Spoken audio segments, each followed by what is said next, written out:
오늘 시편 말씀은 하나님의 사람 모세가 하나님께 기도하는 내용을 기록하고 있는 말씀입니다. 모세가 하나님께 기도하는 내용을 우리가 살펴볼 텐데요, 이것은 다른 말로 말하면 모세의 묵상집이라고도 표현할 수 있습니다. 모세가 광야 생활 40년 생활을 통해서 그가 어떻게 하나님을 묵상하며 기도했는가 하는 것을 우리가 살펴볼 수 있다는 것은 큰 복이요 은혜라고 생각합니다. 왜냐하면 모세와 같은 위대한 선지자의 묵상의 글을 우리가 읽을 수 있다는 것, 이렇게 믿음의 위대한 인물이 또한 그가 광야 생활을 통해서 무엇을 생각하였는지를 우리가 엿볼 수 있다는 것은 하나님의 큰 은혜라고 생각을 합니다. 오늘 말씀을 통해서 모세가 광야 생활 40년을 통해 그가 무엇을 생각하였는지를 오늘 말씀을 통해서 살펴보려고 합니다. 오늘 말씀의 시작은 1절과 2절 말씀에 보면 주여 주는 대대에 우리의 거처가 되셨나이다. 산이 생기기 전 땅과 세계도 주께서 조성하시기 전 곧 영원부터 영원까지 주는 하나님이시니다. 모세가 이렇게 기록하고 있습니다. 모세가 광야 생활을 통해서 그가 무엇을 묵상했는가, 무엇을 생각했는가 하면 그것은 하나님이었습니다. 모세는 하나님을 묵상하는 가운데 하나님이야말로 영원부터 영원까지 계신 영원하신 하나님이시다 라고 모세는 그렇게 묵상하고 깨달았던 거죠. 이스라엘의 그 광야, 요단강을 건너 펼쳐져 있는 그 끝없이 펼쳐진 그 광야 생활을 통해서, 그것도 40년이라는 아주 긴 세월을 광야에서 보내면서 모세는 그 광야에서, 그 적막하고 황량한 그곳에서 그는 하나님을 생각했다라는 겁니다. 그 광야의 40년의 하루하루의 세월들을 모세는 그냥 허비하지 않고 낭비하지 않고 대수롭지 않게 보는 그런 인생이 아니라 아주 주도 면밀하게 광야의 생활을 통해서 그는 그곳에서 하나님을 묵상하게 됩니다. 깎아지른 듯한 그러한 바위로 이루어진 절벽을 볼 때마다, 또는 끝없이 펼쳐진 그런 광야를 볼 때마다, 예기치 않은 샘물을 발견할 때마다 어떻게 이런 곳에서 하나님이 우리를 먹이시고 입히실까라는 하나님의 그런 능력을 생각할 때마다 모세가 생각한 것은 하나님은 영원하신 하나님이시다라는 겁니다. 모세의 이런 영원하신 하나님에 대한 그 출발점을 보면 2절에 산이 생기기 전 땅과 세계도 주께서 조성하시기 전에 하나님은 존재하셨던 영원하신 하나님이었습니다. 그러니까 지금 모세는 하나님이 창조하신 이 광야 세계를 통해서, 광야 생활을 통해서 하나님의 그 전능하심을 바라보며 그는 하나님은 이러한 이 세계를 창조하신 하나님이신데 그는 창조 전에 이 세상을 만들기 전에도 계셨던 하나님, 영원하신 하나님으로 묵상하고 있는 겁니다. 그래서 모세는 하나님을 두 가지로 묵상을 합니다. 이 모든 광야 생활을 통해서 이 모든 것들을 창조하신 하나님, 그리고 이 모든 것들을 창조하시기 전에, 조성하시기 전에 이미 존재하셨던 영원하신 하나님, 이렇게 하나님을 묵상하는 가운데 모세는 여기서 아주 기가 막힌 고백을 하게 됩니다. 그게 바로 1절입니다. 주여 주는 대대에 우리의 거처가 되셨나이다.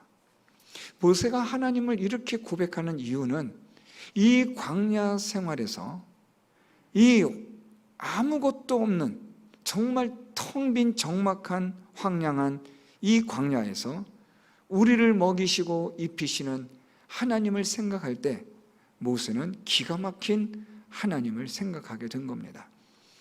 이 수십만 명 이상 되는 이스라엘 백성들을 이 광야에서 하나님이 어떻게 이렇게 먹이시고 입히실 수 있을까? 그래서 모세는 창조주 하나님, 영원하신 하나님을 묵상하면서 하나님은 대대의 우리의 거처가 되신 하나님이시라, 그렇게 고백을 하는 겁니다. 그래서 이 거처라는 이 히브리어는 피난처라는 뜻을 말하고 있습니다. 하나님은 이 광야에서 우리의 피난처가 되신다. 대대의라는 이 히브리어는 영원히라는 뜻인데요, 하나님은 영원전부터 계셔서 영원까지 계시는 하나님이신데, 그는 그를 믿는 백성들을, 하나님을 의지하는 자들을 영원히 피난처가 되어주시는 하나님 되심을 모세는 확신하고 있던 거죠.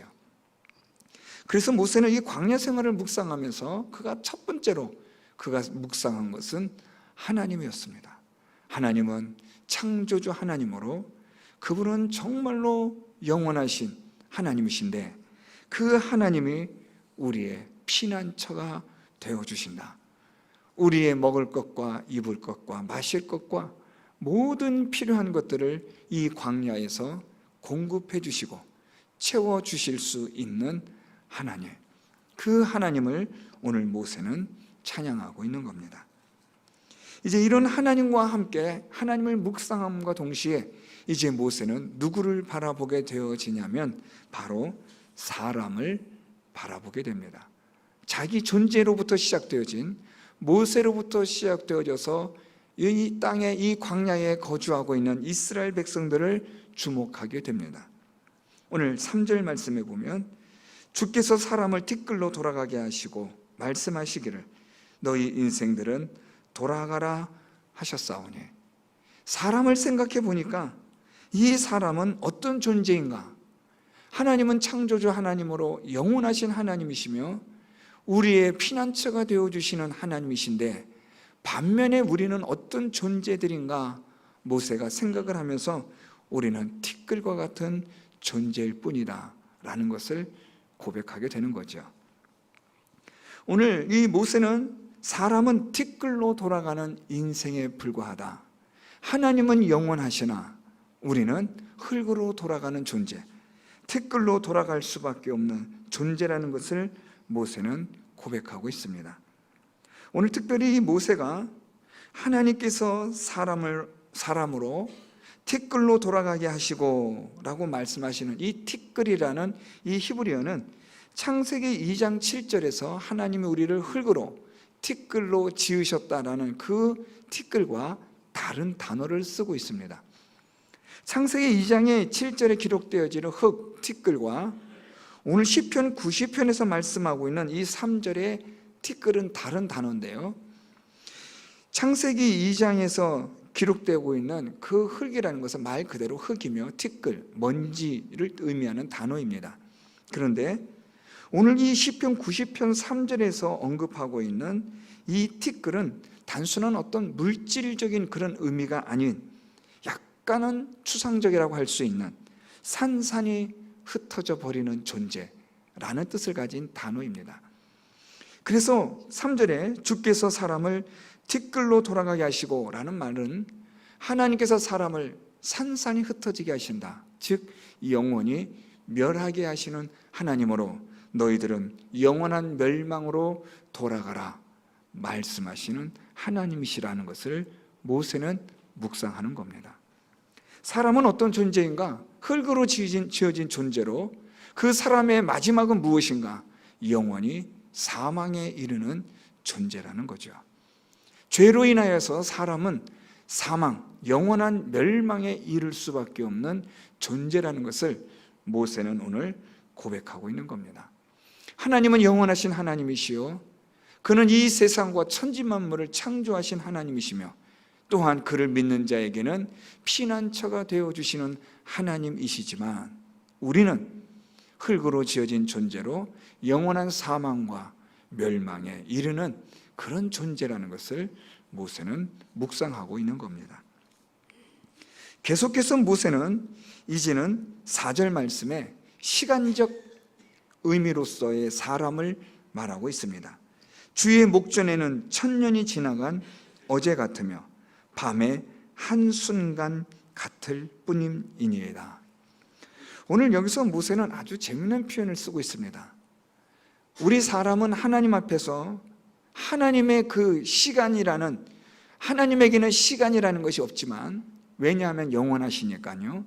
그렇지만 굳이 시간이라는 것을 의미로 우리가 설명하자면 하나님에게 있어서의 우리의 존재는 한순간 같은 존재일 뿐이다라는 겁니다. 오늘 말씀에처럼 주의 목전에는 천년이 지나간 어제 같으며 밤의 한순간 같은 그런 우리의 인생임을 말하고 있는 겁니다. 한순간 같은 존재인 사람, 하나님에게는 천년이든 만년이든 수십만 년이든 하나님에게는 시간의 개념은 존재하지 않습니다. 그분은 영원하시니까요. 시간의 역사 속에 만들어진 존재가 바로 피조물이며 사람입니다. 하나님이 이 천지 만물을 창조하시면서 시간의 역사가 시작이 되었고, 이 시간의 역사 속에 하나님의 모든 천지 만물들이 그 안에 속해 있는 겁니다. 하나님은 그 시간 너머에 계시는 영원하신 하나님이시고요.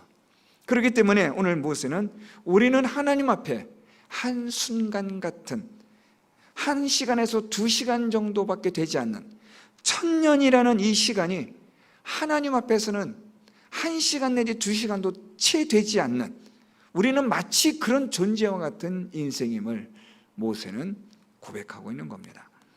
아무리 사람이 대단해 보인다 할지라도 사람은 한순간 같은 존재. 오늘 모세가 그것을 말하면서 특별히 이 한순간 같은 존재가 밤의 한순간 같다라고 설명하고 있습니다. 그냥 한순간이라고 설명해도 충분히 이해가 되어지는데 여기서 이 밤에라는 수식어가 따라 붙습니다.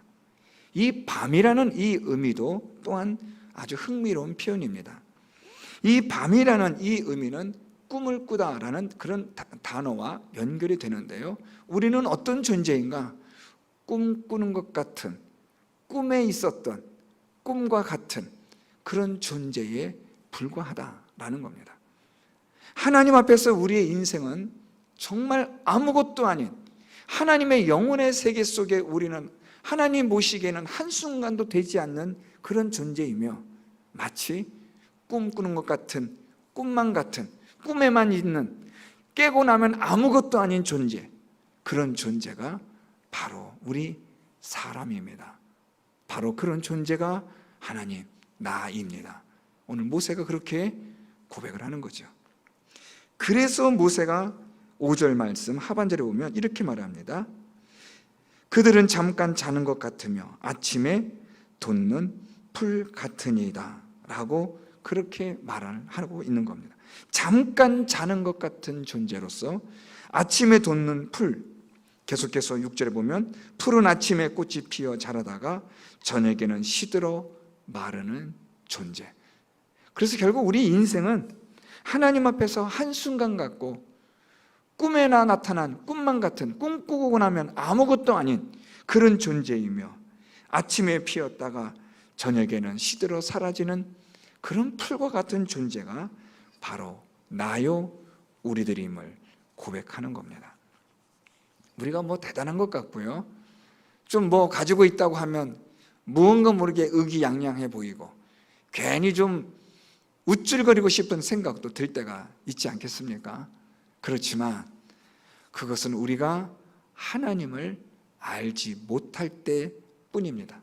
하나님을 알고 나면 우리는 하나님 앞에서 정말 아무것도 아닌 티끌로 영원히 사라지고 말 그런 존재라는 것을 우리가 깨닫게 되는 겁니다. 한순간 같은 존재, 밤에 꿈을 꾼 그런 존재들, 아침에 피었다가 저녁에는 시들어 사라져버리고 마는 존재. 오늘 여러분, 모세는 하나님과 우리 사람의 현 주소를 묵상하면서 모세는 지금 무엇을 말하고 싶었던 걸까요? 그것은 다름 아니라 영원하신 하나님, 우리의 거처가 되신 하나님, 그 하나님으로 인하여 우리가 참된 인생을 살아갈 수 있는 영원한 가치를 발견하고, 하나님으로 인하여 그분이 거처가 되시는 영원한 우리의 피난처가 되신 그 하나님으로 인하여 참된 인생의 의미를 발견하도록 하는데 목적이 있는 겁니다. 모세는 단순히 우리의 인생의 허무함, 우리의 인생의 헛됨, 덧없음, 이런 회의적인 그런 것을 말하는 것이 아니라, 어떤 비관적인 것을 말하는 게 아니라 우리의 현 주소를 통해서 영원하신 하나님에 대한 소망을 말해주고 있는 겁니다. 하나님만이 우리의 영원한 소망이시고, 그분만이 우리의 참된 피난처가 되시고, 하나님만이 우리의 인생에 있어서 참된 만족과 위로와 영원한 소망이 되신다는 것을 오늘 모세는 말하고 싶었던 겁니다. 사랑하는 성도 여러분, 우리가 살아가는 우리의 인생에 오늘 모세의 이 묵상처럼 정말 우리는 아무것도 아닌 존재들임을 깨닫는 지혜가 있기를 바랍니다. 하나님 앞에서 우리의 존재는 티끌로 돌아갈 수밖에 없는 존재들이라는 것, 한순간에 불과한 존재, 꿈과 같은 존재요, 아침에 피었다가 저녁이면 시들어 사라지고 마는 존재들, 우리는 그런 연약하고 한계가 있는 유한한 아무것도 아닌 존재라는 것을 아셔야 합니다. 이런 알문 어디서 시작되는가? 하나님을 묵상하면서 시작이 되는 겁니다. 사단은 하나님을 묵상하지 못하게 합니다. 하나님의 그 영원하심과 위대하심, 하나님의 그 놀라우신 능력들을 묵상하지 못하도록 우리를 자꾸만 이 세상 쓰레기 같은 것에 처박혀 거기서 우리를 파묻어 버리려고 하는 겁니다. 세상의 쓰레기 냄새를 풍기며 살다가 티끌로 돌아가게 하는 허무한 인생이 되게 하는 것이 사단이 오늘도 우리를 유혹하고 속이는 일입니다. 이런 가운데 오늘 모세의 기도처럼 눈을 들어 영원하신 하나님, 창조주 하나님, 또한 우리의 영원한 피난처가 되시는 그 하나님, 그 하나님을 묵상할 수 있는 성도 여러분들이 될 수 있기를 바랍니다. 꼭 이것이 어느 광야에만 가서, 사막에만 가야, 어느 광활한 대지에 서 있어야만 깨닫는 게 아닙니다. 우리의 인생의 광야에서 우리들은 얼마든지 이 위대하신 하나님을 경험할 수 있습니다. 어떤 분이 수술대에 누워서 이제 수술을 받게 되어지는데 마취가 시작이 되어지고 점점 나른해져 가는데 그분이 문득 이런 생각이 들었다고 합니다.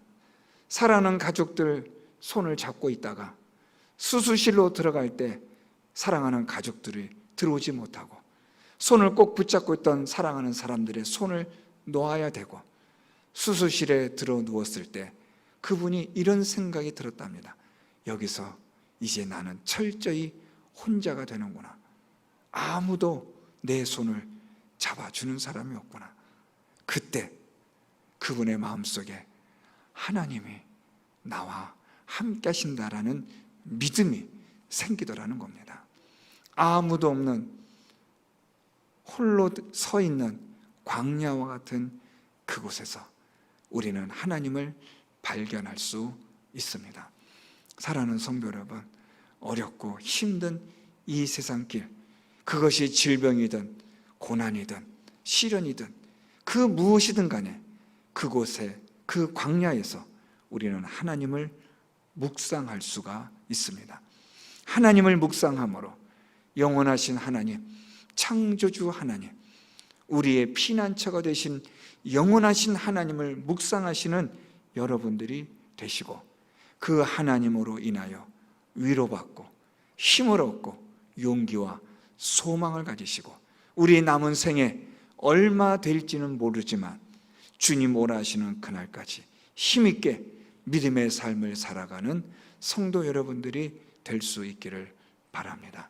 하루하루를 의미 있게, 보람 있게, 가치 있게, 참으로 영원하신 하나님, 창조주 하나님, 그 하나님을 바라보며 아무것도 아닌 티끌로 돌아갈 수밖에 없는 우리 존재의 이 현실 앞에서 그 하나님을 소망으로 삼고 오늘도 믿음의 삶을 살아가는 우리 모든 성도 여러분 다 될 수 있기를 예수 그리스도의 이름으로 축원드립니다.